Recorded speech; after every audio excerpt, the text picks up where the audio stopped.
살면 36장 26과 27절 말씀, 두 절 말씀을 우리 한 목소리로 같이 읽습니다. 또 새 영을 너희 속에 두고 새 마음을 너희에게 주되 너희 육신에서 굳은 마음을 제거하고 부드러운 마음을 줄 것이며 또 내 율례를 행하게 하리니 너희가 내 규례를 지켜 행할지라. 아멘. 할렐루야. 우리 좌우로 서로 인사합니다. 사랑합니다. 존경합니다. 여러분께 한 사람을 소개해 드리려고 합니다. 양팔이 절단되고 응급실에 찾아갔습니다. 2만 볼트가 넘는 고압에 감전되어 겨우 목숨을 건진 남편의 모습입니다. 침상에 붙어있는 경고 문구가 양팔 절단 및 사망할 수 있음이었습니다. 이때 남편의 나이가 30이었습니다. 둘째 아이가 태어난 지 한 달 반 만의 일이었습니다. 시어머니는 이 소식을 듣고 혼절했지만 부인은 기절할 여유조차 없었습니다. 출산 후에 회복되지 않은 몸으로 남편 간병에 매달렸습니다. 이 부인은 시어머니와 단판을 짓습니다. 이인은 어머니 아들이라 귀하고 손주들은 제 아들이라 제게 귀합니다. 이제 어머니와 제가 하나씩 맡아 살려야 합니다. 어머니가 먼저 선택하시면 제가 그 다음을 선택하겠습니다. 시어머니는 며느리의 귀한 아들을 책임지고 아내는 시어머니의 귀한 아들을 책임지기로 했습니다. 4년의 시간이 지나서 두 팔이 없는 아빠에게 아이가 하루는 그림을 그려달라 했습니다. 기가 막힌 노릇이죠.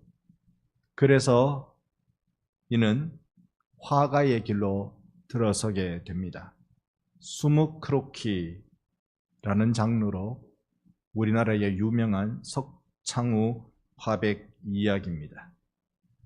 이 석화백 부부는 이런 고백을 했다고 합니다. 의수를 끼워 살 만큼 몸뚱이에 팔을 남겨주셔서 감사합니다.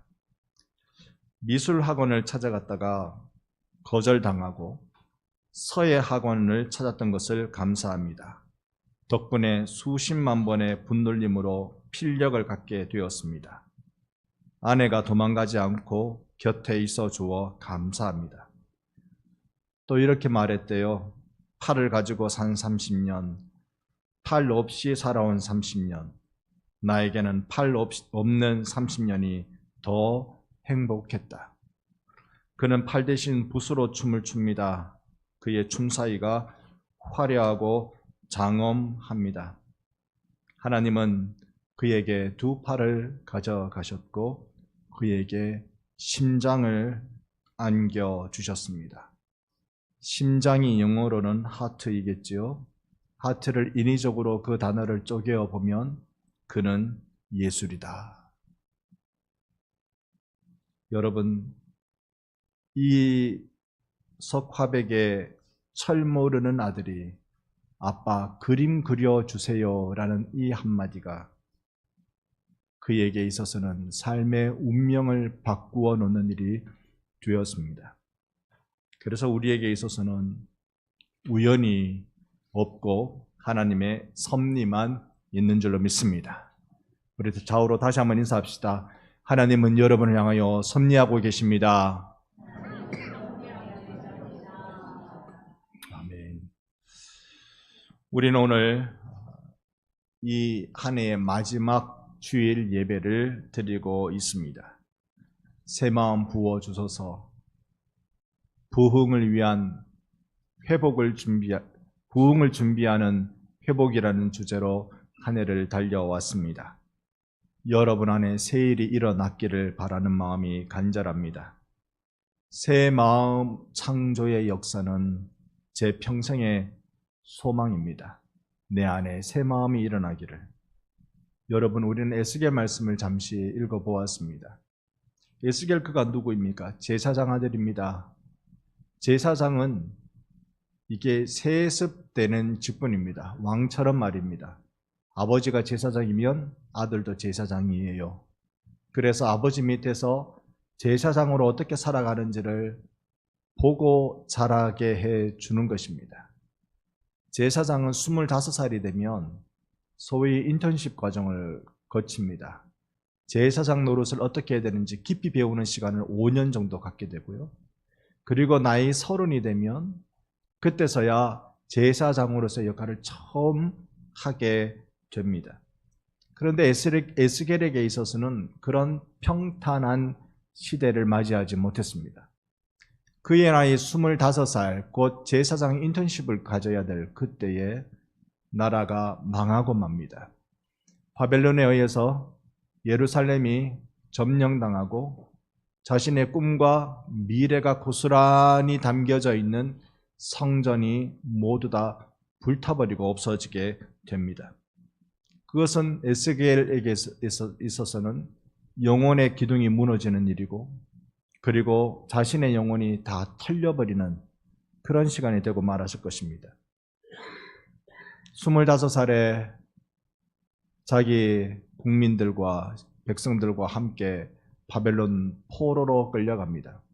바벨론 남쪽 운하가 있는 그발강에서 5년 동안 그렇게 희망 없이 살아가던 그 중에 고향과 성전을 잃은 서름은 아마 그에게 있어서 가장 북받쳐 오르는 아픔이었을 것입니다. 더 심각한 것은 평생 제사장으로 살아오기를 준비해 왔던 에스겔에게 있어서 이방 나라의 포로로 끌려가 부정한 음식을 먹어야 되며, 그러면서 여기에서 좌절과 절망을 경험하게 되는 그의 기진맥진한 인생이 그로 더 힘들게 만들었을 것입니다. 그에게 있어서 질문이 있다면 하나님의 영광은 어디에 있는가? 그 옛날 예루살렘 성전에서 내 아버지가 성전에 수종될 때 사람들이 절기마다 아버지한테 찾아와서 짐승을 끌고 와서 자신의 모든 죄를 짐승에게 다 전가하고 뒤집어 씌우고 짐승을 각을 떠서 하나님 앞에 번제로 바치고 그 피를 제단에 뿌릴 때, 그러면서 제사장인 자기 아버지가 너희 죄가 여호와의 은혜로 사하여졌다라고 그 공포하면 사람들의 마음이, 근심과 걱정으로 가득했던 사람들의 마음이 죄로부터의 자유의 환한 감동으로 그렇게 변하였던 하나님의 영광이 어디에 있는가? 에스겔을 찬찬히 읽어보면 하나님이 에스겔에게 나타나셔서 하신 말씀이, 에스겔아, 그 영광은 여기 포로로 끌려온 너희들에게 내 영광이 있다라고 말씀해 주고 계시는 것입니다. 하나님의 영광은 이제 바벨론 포로 한가운데 지금 여기에 있다고 말씀하십니다. 에스겔이 본 하나님이 주신 새로운 희망은 무엇이었을까요? 한 장 더 뒤로 가서 37장 11절과 12절은 그렇게 우리에게 알려줍니다.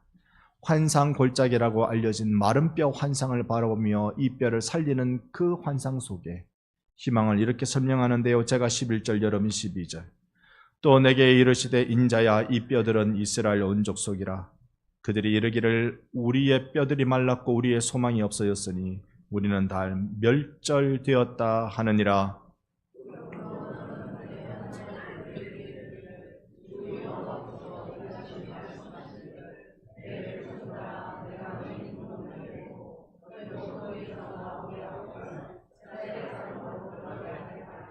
아멘, 아멘. 하나님, 우리의 뼈는 말랐고 하나님, 우리의 소망은 다 없어졌습니다 라고 말하는 끌려온 지 5년 지난 포로들의 외침 속에 하나님이 하시는 말씀이, 내가 너희 무덤을 열고 너희로 거기서 나오게 할 것이다. 죽음 같은 이 억눌린 삶 가운데 내가 너희를 기어이 나오게 해서 이스라엘 땅 너희의 고국으로 돌아가게 할 것이다.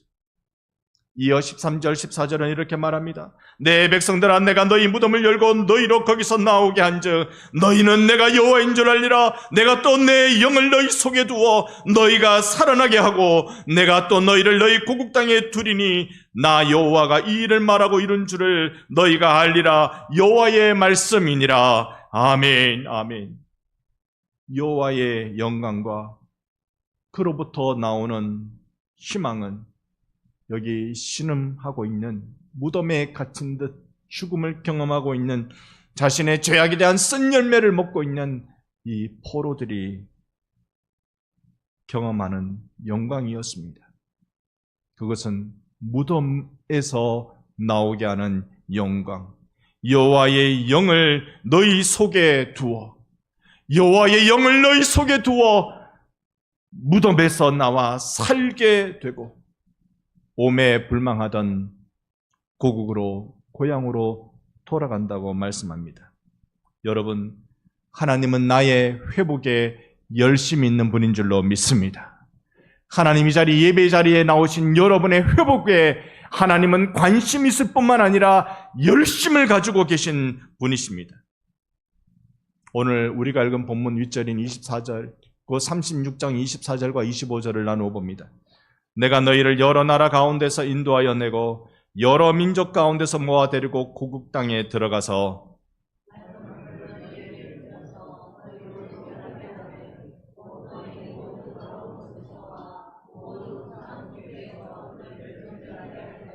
아멘. 맑은 물을 뿌려서 너희를 정결하게 하겠다. 이거 신약의 용어로 바꾸면 뭡니까? 십자가에 달려 죽으신 예수의 피를 뿌려서 너희를 정결하게 하겠다. 어디에서부터요? 모든 더러운 것에서와 모든 우상 숭배에서 너희를 정결하게 하겠다. 여러분, 신앙생활은 언제나 예수의 피 뿌림을 받는 생활임을 기억하시기를 바랍니다. 나의 모든 더러운 것, 나의 모든 우상 숭배로부터 정결하게 되는 것은 내 주 예수의 피밖에 없는 줄로 믿습니다.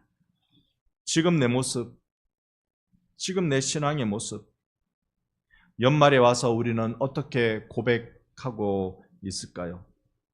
사실 우리는 대부분 신앙생활에 그리 치열하지 않습니다. 우리의 일상은 주의 거룩과 거리가 제법 먼 것 같습니다. 우리는 영적인 일에 게으름으로 일관합니다. 기도하는 일, 예배하는 일, 이렇게 예배의 자리에 나오는 것이 참으로 귀합니다. 여러분, 오늘 이 시간 주일인 줄 알아, 예배해야 되는 날인 줄 알아 나온 이것이 얼마나 소중한 일인지 모릅니다. 그런데 이 일이 있어야, 우리가 이 자리에 있어야 하나님의 말씀이 내 안에 파고드는 역사를 경험하겠지요. 이럴 때 우리가 예배에 나는 얼마나 치열한가. 지난 한 해 유난히 힘들었던 이들도 있었습니다. 건강의 문제, 재정의 문제, 취업의 문제. 어쩌면 이런 것들은 우리 일상에서 다 당연히 자연스럽게 이루어져야 할 것들인데 여기 어느 한 부분이 망가진 상태를 경험한 이들이 있습니다. 이때 필요한 게 이겨내는 영성이겠지요. 때로는 우리는 사막의 영성이 필요합니다. 꽃들은 산속 깊은 곳에 피어나든지 저 절벽 끝자락에 거기에서 피어 있든지 절대로 자신의 자리를 옮겨달라고 하지 않습니다. 그저 자신에게 주어진 환경에서 최선을 다하여 꽃을 피우고 열매를 맺을 뿐입니다. 우리 인생에 있어서 눈물 골짜기를 지날 때가 있습니다. 그때에도 우리에게 동일한 것은 사막의 영성, 광야의 영성입니다. 이 험한 이곳에 나를 두신 이유가 있으시다. 그러니 나는 여기에서 나는 최선을 다하여 꽃을 피우고 열매를 맺을 것이다.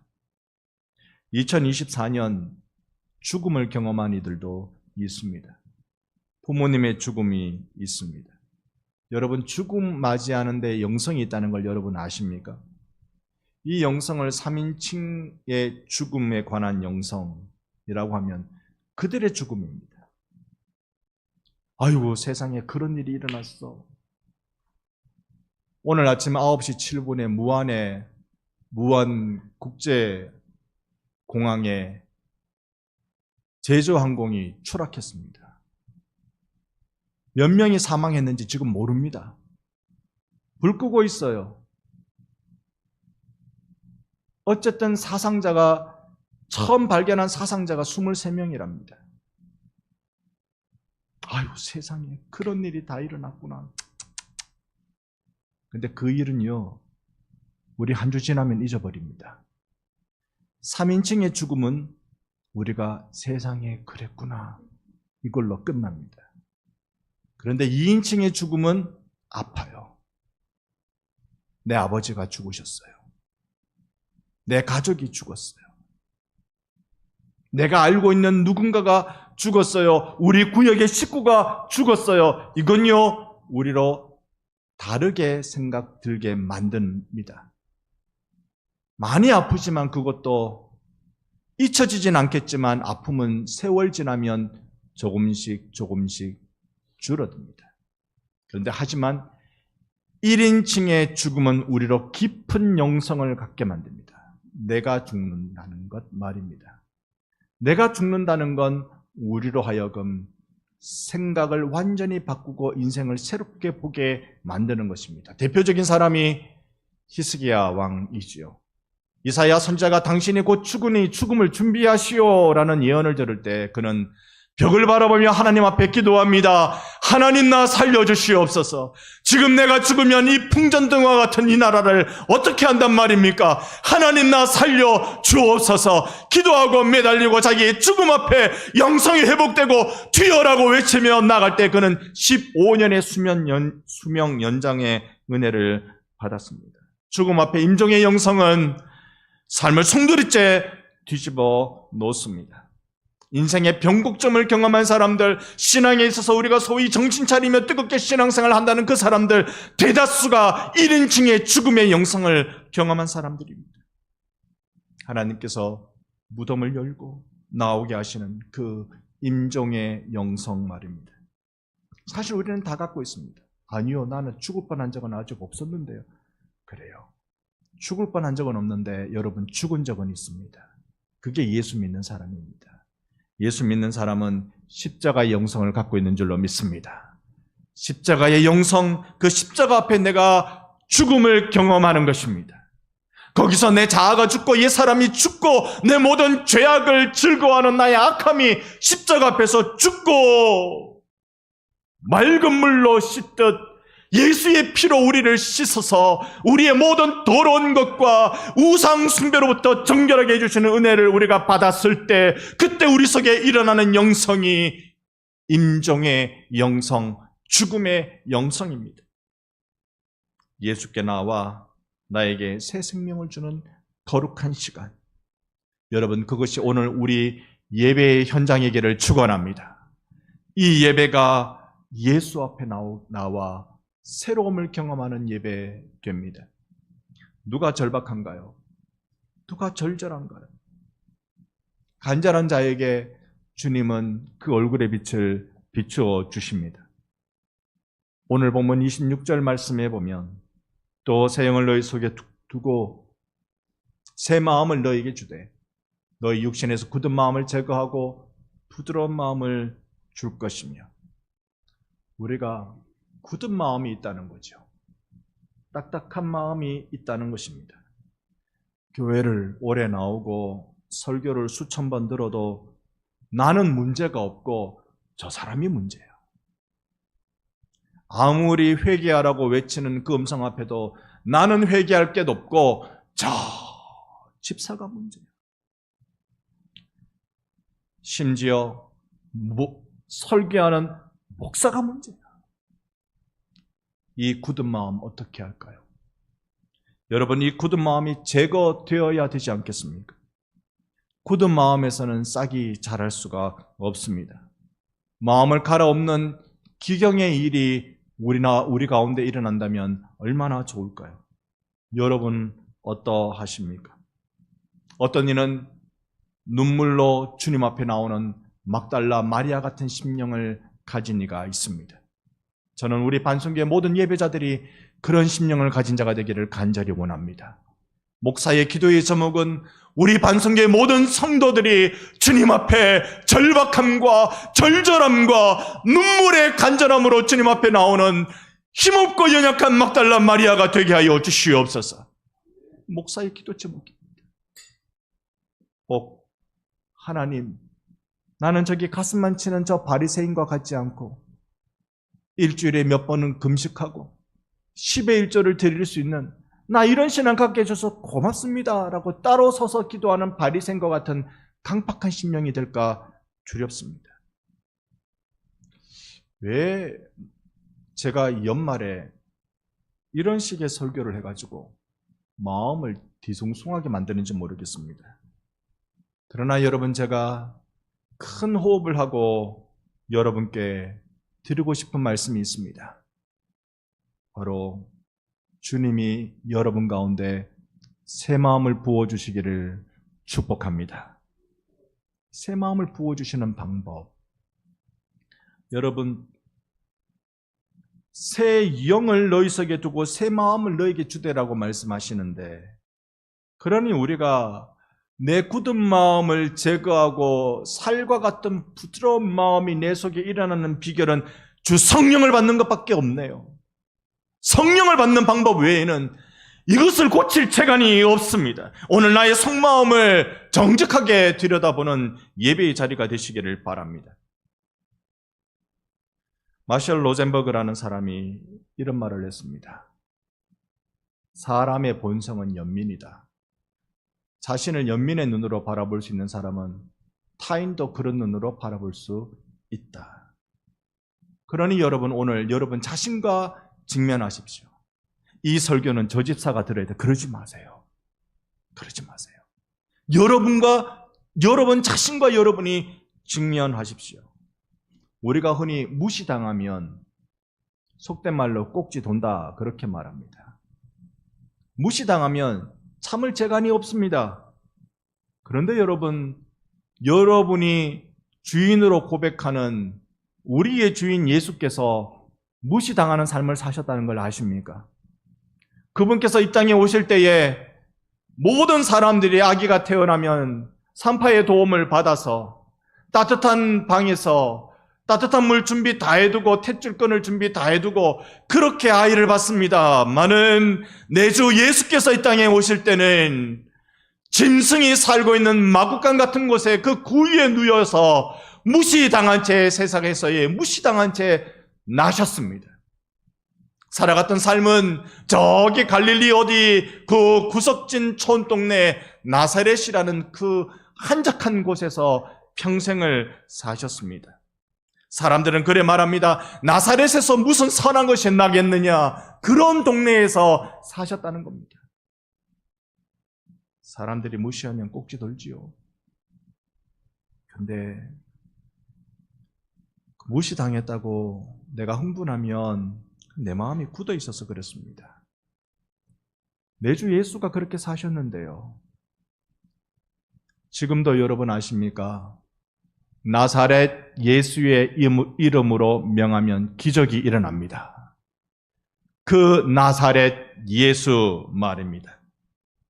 내 속마음에 깊은 상처가 있습니다.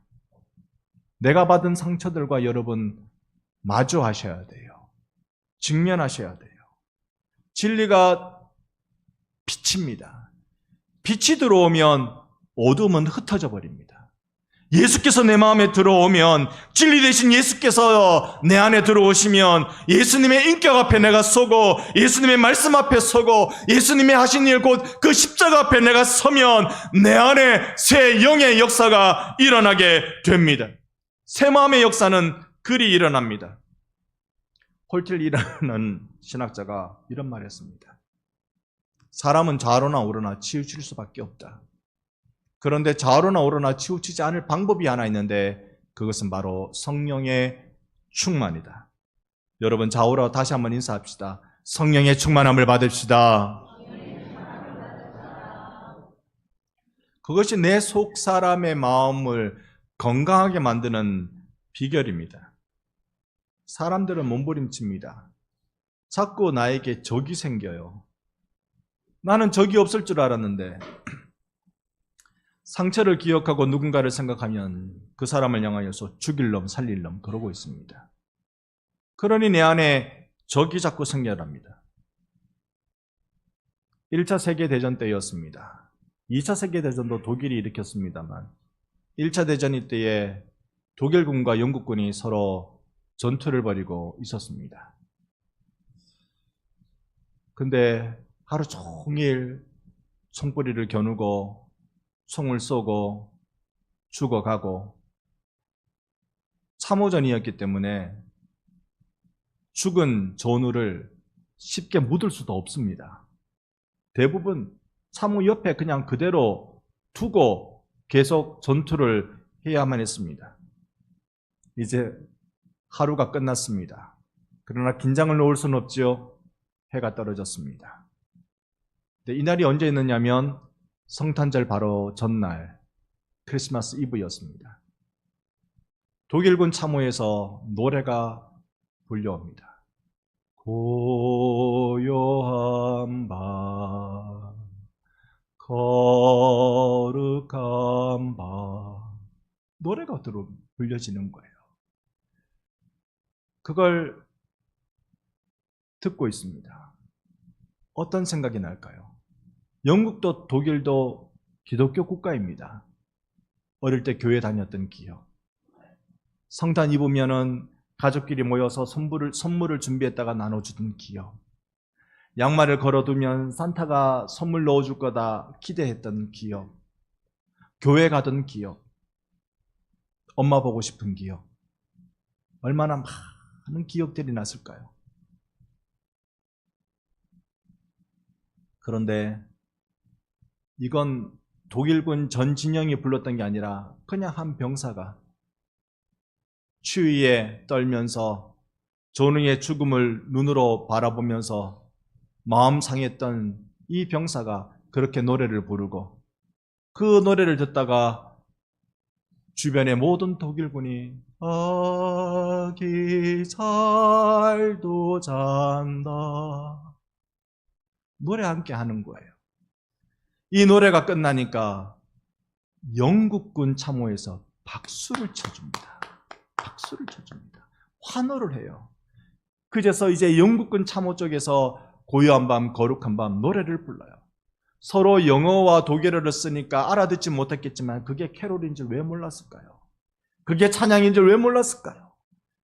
이 노래를 부르곤 양쪽에 소대장들이 나옵니다. 그리고 참호에서 나와서 서로 악수를 합니다. 적군인데도. 그리고 우리 오늘 밤에는 전쟁이 없다. 성탄절인 내일인 전쟁이 없다. 서로 약속을 딱 하고 돌아갑니다. 이 상황을 모르는 본부에서 무전이 왔어요. 지금 적의 동태는 어떠냐? 적의 움직임은 어떠냐? 양쪽 소대장이 뭐라고 본부에다가 연락한 줄 아세요? 본부 응답하라. 여기에 적은 없다. 여기에 적은 없다. 여러분, 우리가 적은요, 죽일 놈, 살릴 놈 하는 적은 내가 만든 겁니다. 내 마음이 만든 겁니다. 여러분, 여러분의 마음이 성령으로 덮여주는 은혜가 있기를 정말 간절히 원합니다. 내 마음이 적을 만들어가는 거예요. 여러분 마음과 친해지세요.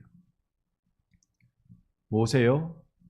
성경은 모세를 지면에서 가장 온유한 자라고 그렇게 칭찬합니다. 하지만 모세는 살인자였습니다.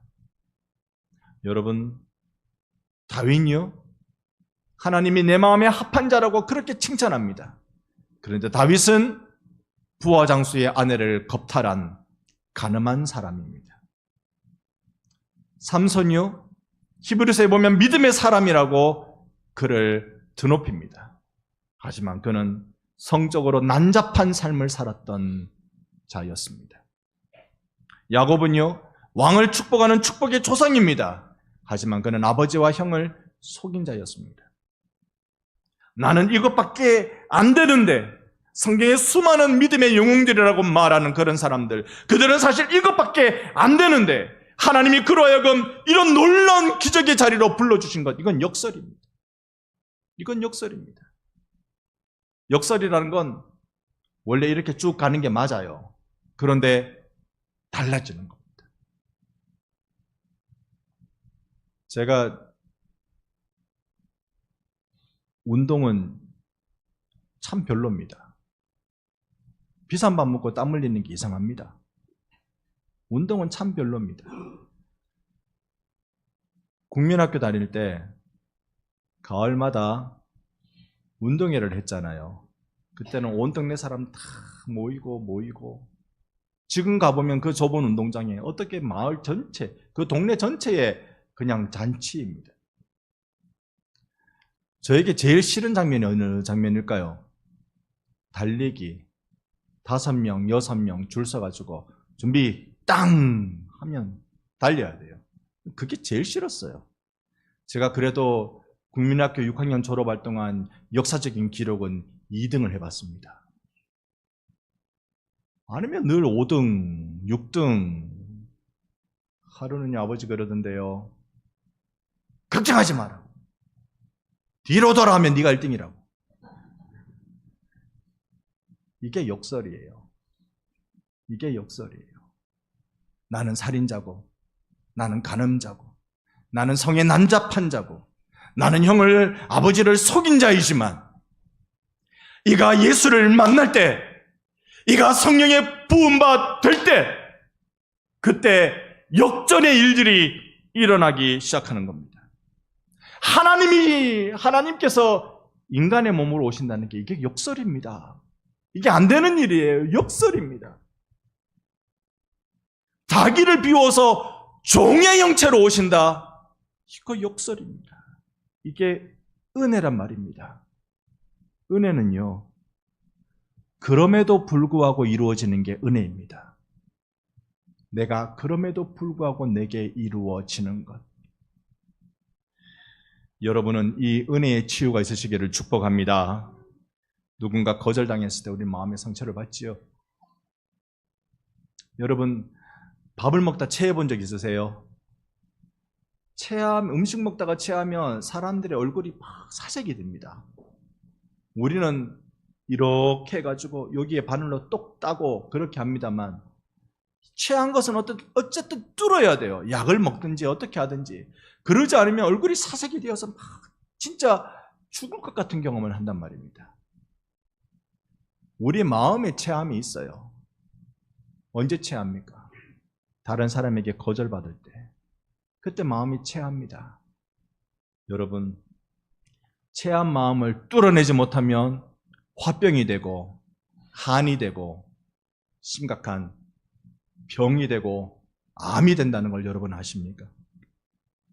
상처의 치유의 길은 결국은 무조건 수용하는 겁니다. 무조건 받아주는 겁니다. 이게 하나님이 우리를 향한 은혜의 방식입니다. 무조건 수용하는 거예요. 무조건 받아주는 겁니다.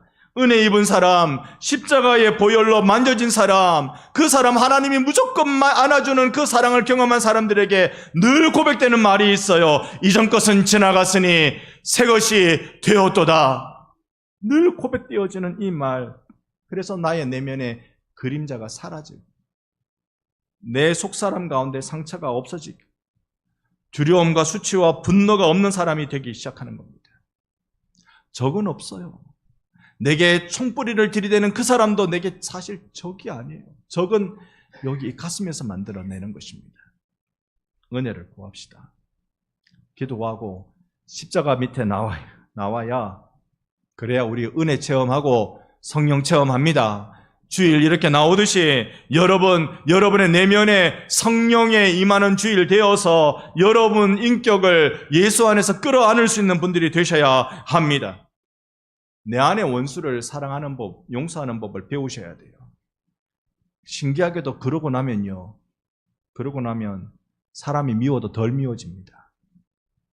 그 은혜를 우리 경험해야 합니다. 그래서 누가 그러던데요. 자기 자신에게 세 마디를 꼭 해주며 살아라. 자기 자신과 친해지고 용납하고 용서하기 위해서 3가지 말을 꼭 해라. 한번 따라해 주실랍니까? 이렇게 여러분 가슴을 도닥도닥거리면서 한번 따라해 주시면 좋겠어요. 괜찮아요. 그럴 수 있어요. 아이고 오죽했으면. 이 말을 늘 해주세요. 괜찮아. 그럴 수 있어. 오죽했으면 그랬을까? 이 말을 여러 번 하게 해주신 분들은요, 다른 사람에게 이제 해주기 시작합니다. 이 말의 효용을 본 사람들은 다른 사람들에게도 그 말을 해주기 시작해요. 이 말은 그저 만들어낸 말이 아니라 예수께서 나를 바라보시는 마음이 이 마음이라고요.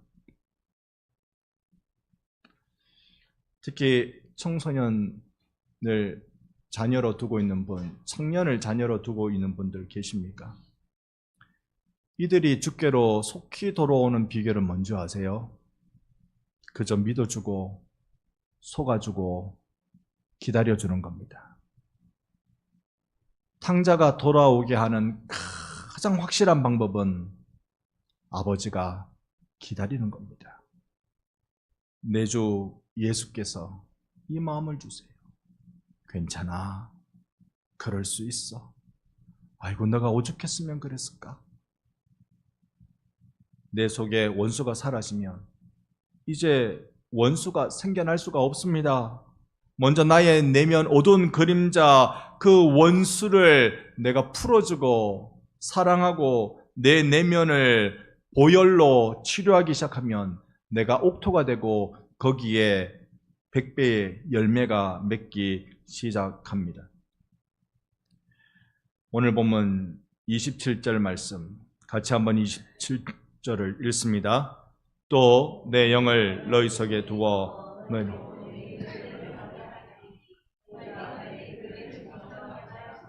아멘, 아멘. 감히 내가 하나님의 말씀을 듣고 순종하고 지킬 수 있는 것은 내 안에 성령께서 나로 그렇게 하게 하시기 때문이라는 사실입니다. 하나님의 영, 성령의 충만함을 구할 때 이전에 경험하지 못한 새로운 인생을 살게 됩니다. 한 해를 마치면서 한 해 동안 성령의 놀라운 역사가 얼마나 놀라운 체험들이 우리 안에 있어 왔는지요. 그 안에 얼마나 많은 살림과 사랑을 경험하며 살아왔는지요. 우리 내일부터 특별 새벽 기도회 송구 영신 예배 드리게 됩니다. 복음 앞에서 내가 담아두어야 할 생명의 은혜가 무엇인지를 진지하게 여러분과 함께 나누어 보고 싶은 시간들입니다. 정말 새 마음이 부어지기를 바라는 이들마다 이 한 해가 다 가기 전에 경험되기를 원합니다. 기독 공보, 우리 교단은 기독 신문이고요. 통합은 기독 공보입니다. 기독 공보에 실려진 글이라고 해요. 스미스라는 선교사가 우리나라에 와서 송구 영신 예배를 인도하는데 외국인이니까 우리말이 서툴잖아요. 서투니까 뜻을 아는데 표현이 조금 달랐다는 거죠.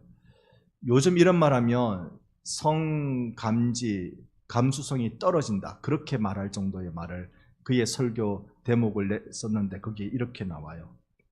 그의 설교, 송구 영신 예배 때 설교에 이렇습니다. 아마 오늘한 발음으로 했겠죠. 여러분, 이 밤이 지나면 2년이 가고 새년이 옵니다. 그랬겠죠. 그의 설교문 일부를 송구 영신 예배 때 제대로 한번 읽어보려고요. 그때는 방송을 좀 꺼달라고 얘기하려고요. 우리가 성령을 받으면 주의 영이 내게 부어지면 굳은 살 떨어지고 새 살 나온다고요. 내 마음에 굳은 살이 떨어져 나가고 새 살이 나온다고요.